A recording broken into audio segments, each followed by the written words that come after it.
Farm land வாங்க போறீங்களா?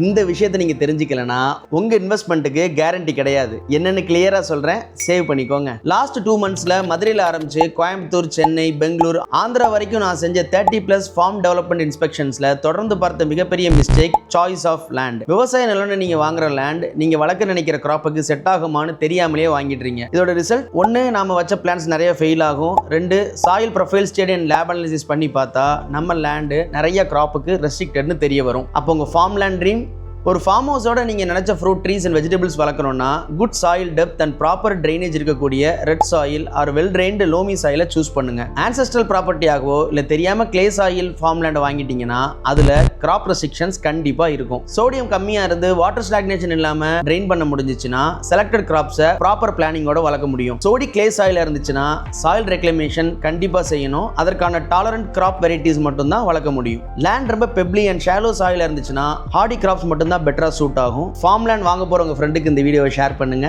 Follow பண்ணிக்கோங்க. தேங்க்யூ.